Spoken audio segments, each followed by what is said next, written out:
Good morning, everyone. Lots going on as usual. Today's Monday, October 6th, 2025, and rigged elections prevent us from restoring sanity. And we're going to talk about that. That's kind of has to do with the title of the show.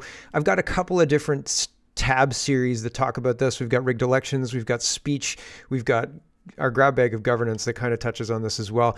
But I think that this is part of, if we want to restore normalcy, we're watching Trump try and use the National Guard, the on-duty military, police, Texas's Guard to restore law and order in the United States. And there are people who are trying to derail him, saying this is not democracy. This isn't what our people want. There's no crime here, despite the fact that there is a lot of crime here. However, shoes on the other foot. Do you want a Biden-esque person coming in and going after January 6th people because they say there is a crime here and normal people say no? And I think that is a constitutional crisis. Normal people, regular, everyday people, have the ability to say, we don't want to do this. And they have the ability to say that en masse. But when we start saying that en masse, when people who say, we all agree, start getting together, they get started being profiled and called terrorists. They get disrupted. They get FBI agents embedded. They get arrested. They get censored. There's all sorts of crazy things that are happening. Free speech is supposed to be the cornerstone of the democracy, the system that we are under. But that doesn't seem to be the case any longer. And nobody is stopping this constitutional crisis. So we have checks and balances that are supposed to be in place that say we have right to free speech. Without free speech, we can't solve problems. And our government's saying there are limits to that speech, and the limits are what we say, and you have to listen to us. And if you don't listen to us, we're going to jail you.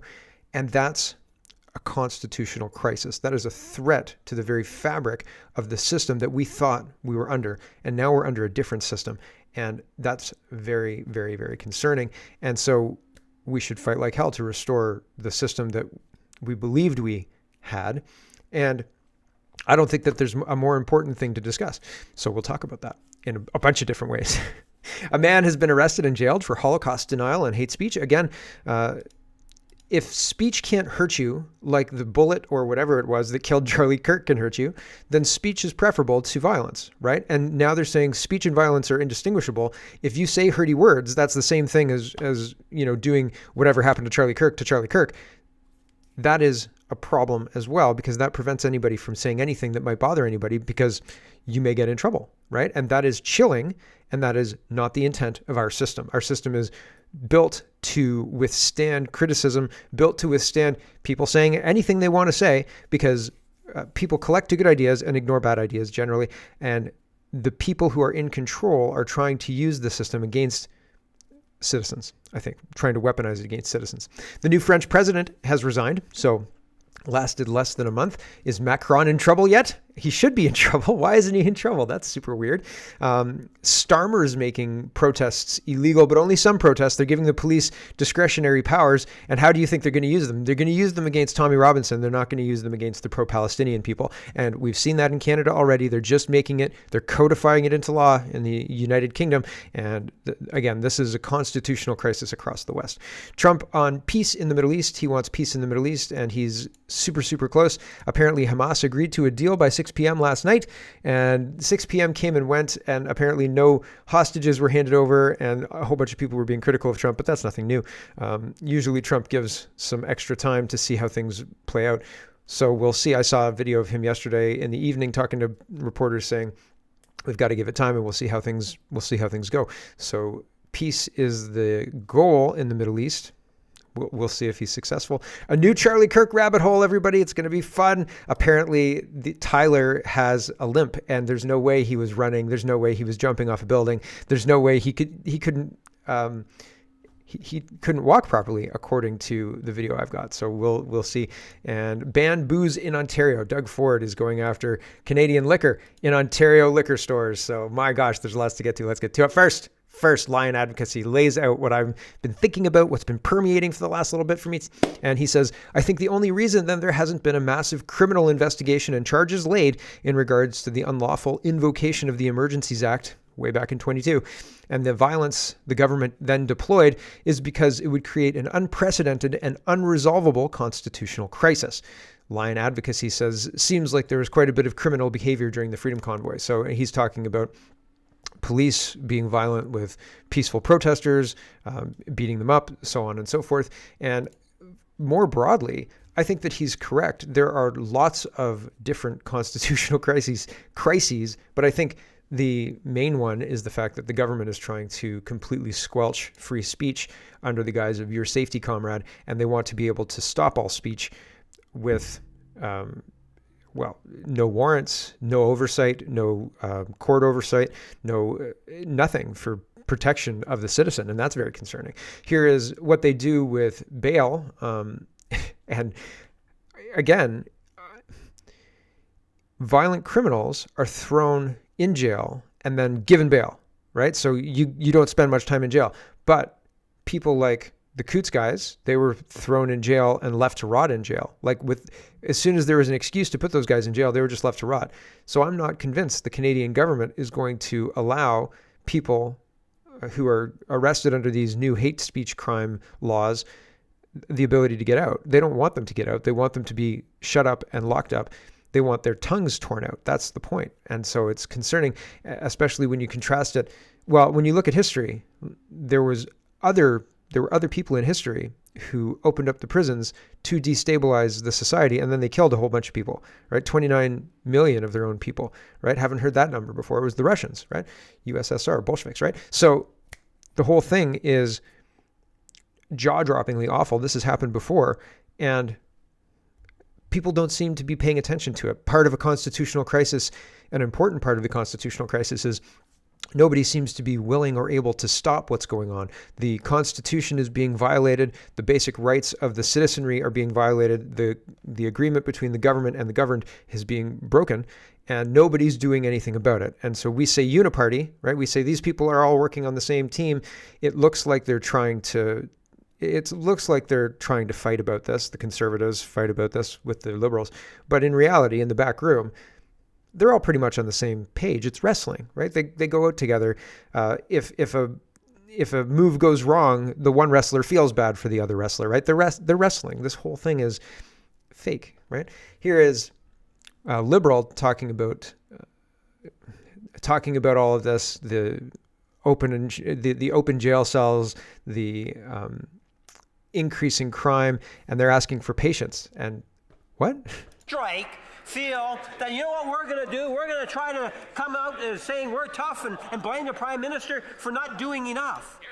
There's a responsibility of the Prime Minister, Mr. Speaker, to do the proper consultation, work with the Cabinet and the many different stakeholders in order to present that bail reform legislation.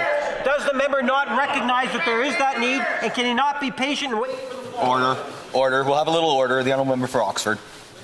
That is absolutely ridiculous. The Prime Minister, who was supposed to be this new, shiny Prime Minister, promised to get changes done right away. In his own words, he said he'll be decisive. Every single day that goes by, Mr. Speaker, 1,600 people are victims of crime. The member talks about being patient. He wants us to be patient when people are dying in this country. Shame on them. Shame on them, because people are actually dying. When Bailey McCourt's family is calling us and crying in tears because her daughter would have been alive if my bill had been passed, that's something they should wake up and look at, because Canadians are dying and it's their inaction. They're all about photo ops. They're all about, the headlines. Why are they delaying action? It is their policies that cause problems. It's their bill reform ideas in 2019 that have destroyed our country. Enough is enough. Let's bring back safe streets. I still don't understand why and how the Conservatives are asking for 3-strike rule. I think that that's absolutely bonkers. How is a 3-strike rule law and order, right? Like 3 strikes on violent crimes. What? How does that even work, right? And that's pretty crazy. And so I don't know why they're pretending to be tough on violent crime when actually, in reality, they want to give 3 strikes to violent crime. But they're making a big show of it, right? It's Hulk Hogan and Ultimate Warrior. Oh, I'm going to beat you up. I'm going to beat you up worse. Brian Lilly says, I don't want to give Doug Ford any ideas. He's already banned Russian booze, American booze, and is threatening to ban all Diego products. Yet we still have products from China despite their tariffs on us, kidnapping Canadians, economic warfare, etc. Makes sense? So here is Doug Ford threatening Diego and Crown Royal, and Crown Royal is a brand of Diego, I guess. We're going to pull it all from the LCBO. So this is an advertisement to not have any kind of LCBO or government controls of a liquor store. Although at the same time, I don't know, the whole idea of a liquor store, liquor is poison. It's not a good idea. Anyway, for society, I mean, like in a little bit, you can have a little bit, I guess, but it's a bad idea. It seems like another one of those things that was introduced to weaken our society. It wasn't one of those things that was like, yeah, we're super strong. We should definitely do this. So it's very, very cultural. Alcohol is very, very cultural, and it's pushed in our culture as a way to relax, as a way to unwind, right? Like people on talk shows, morning talk shows, are talking about when is it wine time? When can I unwind with a drink? All the time. It's all the time. It's really, really interesting. Anyway, I digress. Here is 23 seconds of Doug Ford threatening a Canadian alcohol brand. As sure as I'm standing here, a message to all the bigwigs at Diageo, I swear to God, those bottles of Crown Royal are coming off the LCBO shelves. When the last person walks out through that door, we're going to make sure LCBO takes off their brands, because we need to stick together. I've sent a message, as sure as I'm standing here, a message to all the bigwigs. So there you go. Doug Ford threatening a Canadian brand, right? Because they're threatening to remove the bottling plant from Ontario. And so Doug Ford's upset about that. And I feel like he's just got to work on making the offer better. He's got to work on making Ontario a more attractive place to do business rather than pouring people's product out on the ground, right? Like that's kind of a dick thing to do. Brian Lilly again says, soon in Doug Ford's Ontario, no more Guinness, no more Johnny Walker, no more Smirnoff or Don Julio. Don Julio? I don't know.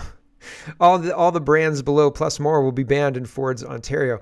And then Brian Lilly continues. He says, I don't want to give Doug Ford any ideas.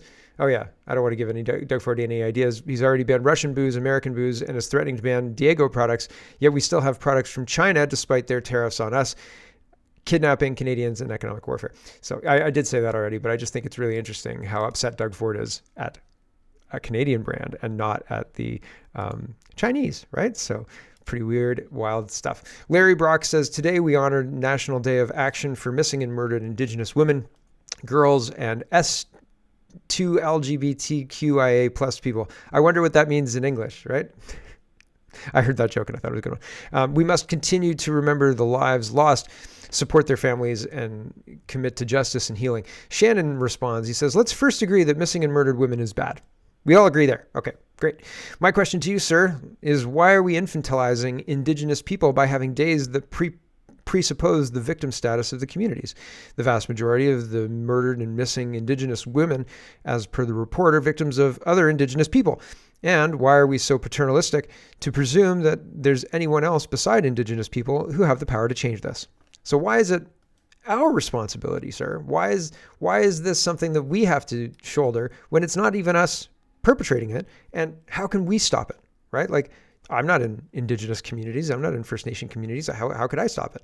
So it's and I'm not doing anything. So what do you want me to do here? And the police are more interested in arresting people who want free speech or who are driving, who are demanding accountability on this government rather than finding the criminals who are responsible for what's going on in this government. This is under the elections section, but I feel like this is all kind of part and parcel of a plan to collapse confidence in the system, and so they can replace it with a system that we're confident with. Does that make sense? And so here's Colonel Towner, and he says, excuse me for a second. I've noticed all the conversations surrounding how Venezuela was responsible for software and hardware voting systems in the United States and how they've contaminated and corrupted our elections. Let's assume that's all correct for a second. So I think what he's referencing here is that 3-letter agencies created Hammer and Scorecard, Smartmatic and Dominion voting machines, where they can control the outcome. And the reason that's important, and the reason it was created for Venezuela, Brazil, other South American places, was that the United States wanted to be able to make sure that friendly politicians were elected in South America so that U.S. policy could continue to roll unimpeded. So it was a sneaky way to ensure their policy could move forward without any kind of anybody stepping up and saying, no, you can't do that. And so he's saying, let's assume that that's right? How did it make the jump from being used as a political tool? I mean, it's a weapon of war, but you can call it a political tool if you want to run cover for it, but it's a weapon of war. Because if you go into other countries and start changing their elections to facilitate your own end goals as your country, if Canada did that to another country, that would be spying, that would be bad, right? Like, that's not a good thing. But they say this is a political tool. How did that political tool get turned internally to be used against a flank of the American population? And like, not a small flank, a big flank, right? That's the question. So he says, let's assume all that's correct. In order to concede the point, then you have to ask a very simple question. What procedures exist within the United States government, state governments, and counties to ensure the integrity of the hardware and the software? You also have to ask yourself, did every single safeguard in the entire federal government fail in all 50 states? In every single county? Did they all fail? Let me explain why this makes no sense. Since I'm not familiar with the level acquisition process, I'll start there. Or since I'm most familiar with the level acquisition process, I'll start there. You have to justify that there isn't a single source inside the U.S. that meets the requirements. Let's start there. You are told constantly that the United States has the most sophisticated technology in the world, but not a single entry in the United States. Not a single entity in the United States could develop a voting system. Then you have to deal with the federal acquisition process. Then you have to go through the trade agreement process existing with the foreign country in question. Chavez was president from 1999 until 2013, and the CIA was actively trying to overthrow his government the entire time he was president, and no one asked about the election technology from Venezuela during that time. Do you think that makes any sense?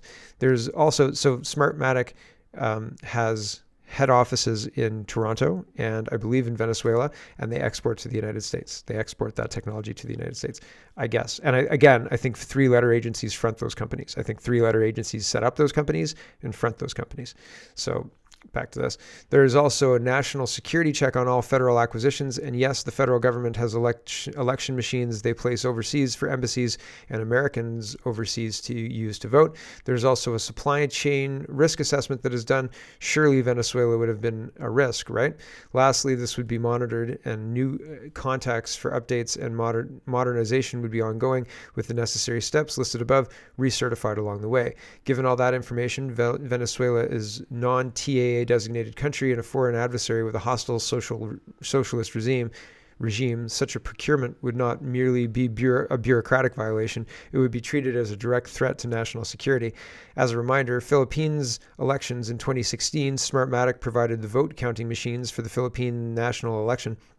During the live tallying, a curious anomaly occurred. A London-based Filipino-Canadian programmer named Paul Gutierrez discovered that the transparency server, which was broadcasting election results live to the public, was not reading data directly from the voting machines. Instead, it was receiving data from a separate hidden queue server that could intercept and potentially alter the results before they were published. On election night, a Smartmatic technician, under the gaze of national television, typed a command into the system that changed the script's hash code. The official excuse was that it was to correct a typo in the name of a candidate. However, cybersecurity experts immediately flagged this as a massive red flag, as changing code on a live election counting system violates the most basic principle of election integrity. This single act caused a national uproar and led to official Senate investigations. So Smartmatic machines allegedly connected to Venezuela are able to be programmed on the fly in the middle of an election day. You are currently being told by the U.S. government that Venezuela is a terrorist gang infected drug trafficking menace attacking the United States, but their voting system is only legitimate when used inside Venezuela to elect their president. It's the most safe and secure system when used inside the United States. In the summer of 24, the office of Florida Governor Ron DeSantis announced the results of a major statewide grand jury investigation into election crimes. The grand jury handed down indictments against former officials at Smartmatic Dominion voting systems. This is a monumental step. So it's interesting, and we'll see how it all plays out. I've been talking about Smartmatic, Dominion. I've been talking about how these systems, Hammer and Scorecard, were developed and why and all the rest of it. I've been talking about it for a long, long time, and it seems like it's well known, and it seems like they're not going to change anything about it. And we keep using these systems to vote and to run our system, to run our elections, to have leadership races run by these systems as well. So it's pretty crazy stuff. Here is Darth Powell. So they use those election systems to silence. We're already at 20 minutes. Wow. To silence people and shut them down from being able to complain at all. Does that make sense?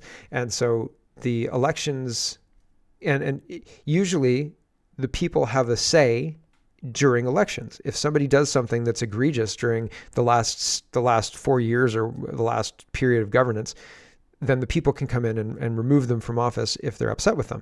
But that check and balance has been removed through rigged elections. And I think that the rigged elections are on purpose, and we probably built all those rigged election systems with our own tax dollars. In Canada, the United States, probably even Mexico, if there are tax dollars in Mexico. Who pays Scheinbaum? Darth Powell says collapse is coming because the system is built on fraud and debt and theft and lies, and it's running out of margin. Not just financially, culturally, demographically, institutionally, structurally, every pressure valve is maxed.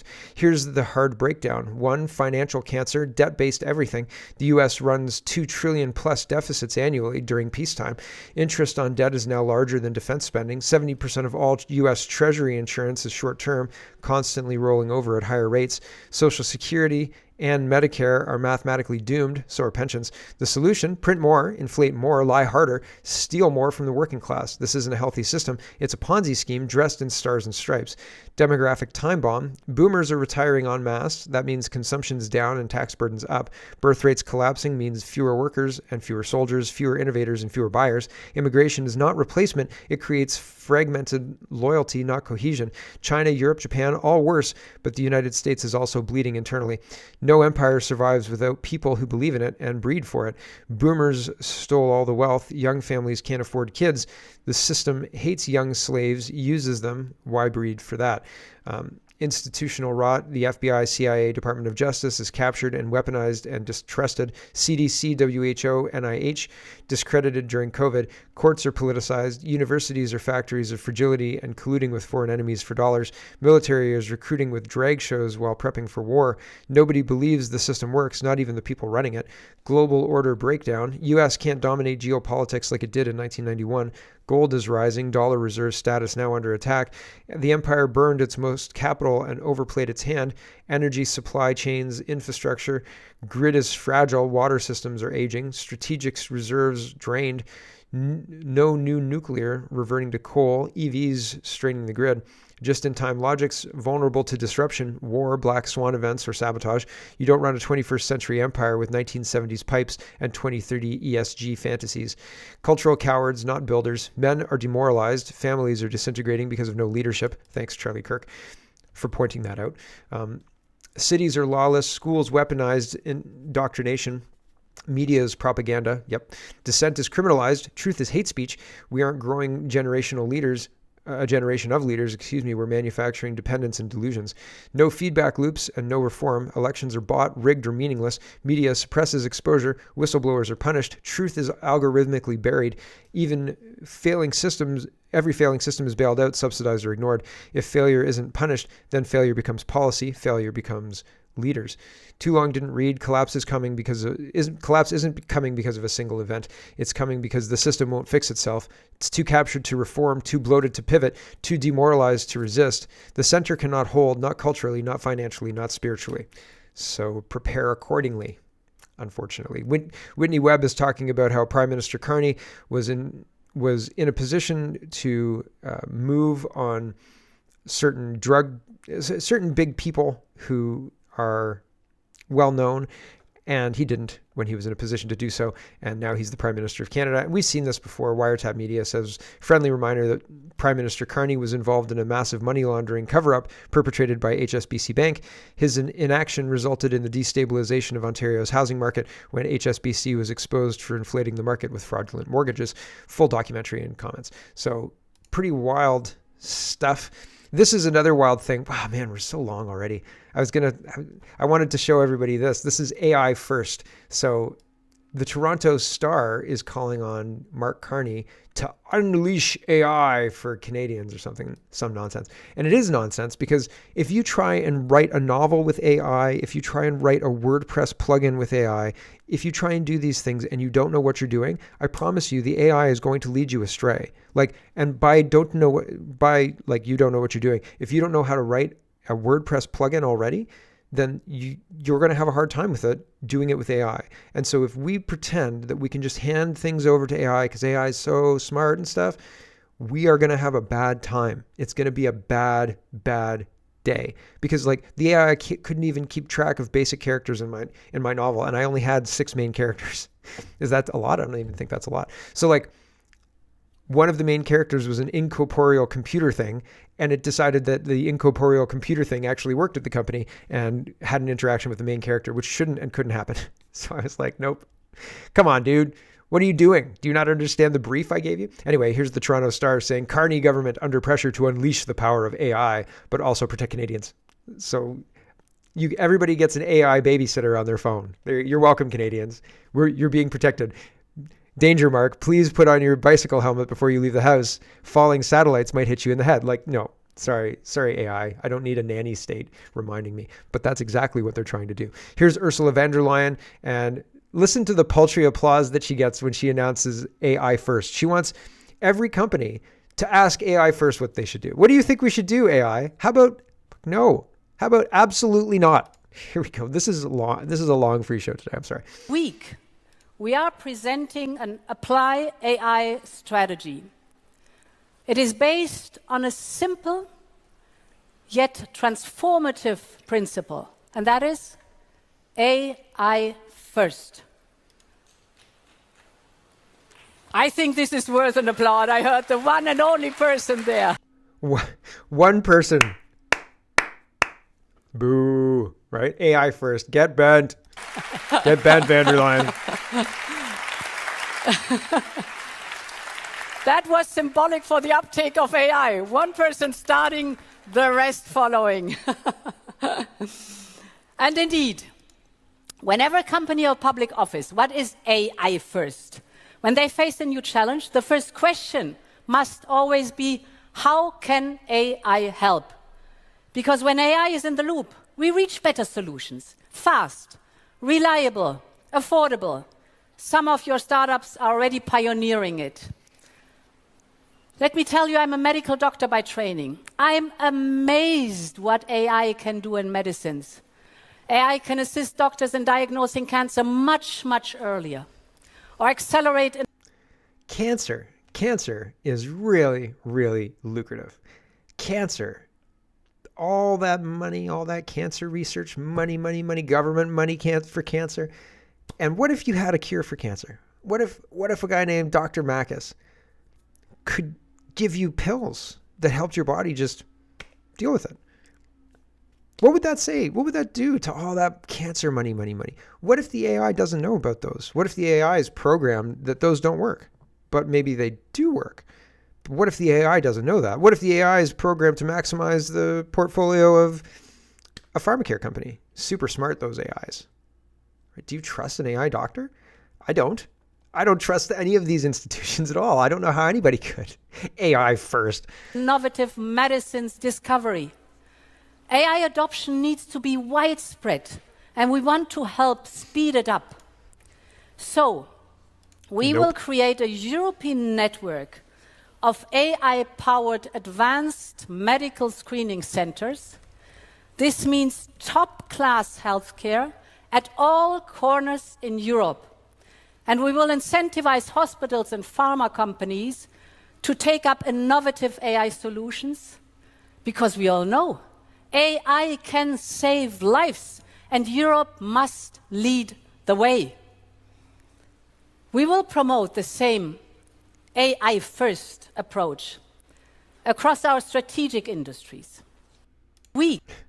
How long before AI first is just running their government entirely? Oh, very concerning. And with that, we've got to say goodbye to the stream. Thanks for watching, everybody, and we'll catch you tomorrow. If you want the whole show, head over to CanadaPoly.com, and you can gain access there. And if not, oh yeah, I already shut it off. Ending the stream, and we will carry on with the rest of the show here. Let's do our grab bag of governance money edition, and here's Pierre Poilievre, and he is talking about not being competitive because of bad policies by Mark Carney. And Pierre Poilievre says this Ontario light post company spends more on Mark Carney's industrial carbon tax than they do on U.S. tariffs. Their sales are down because of Carney's broken promise to double home building. Memo to Carney, scrap your taxes, green light home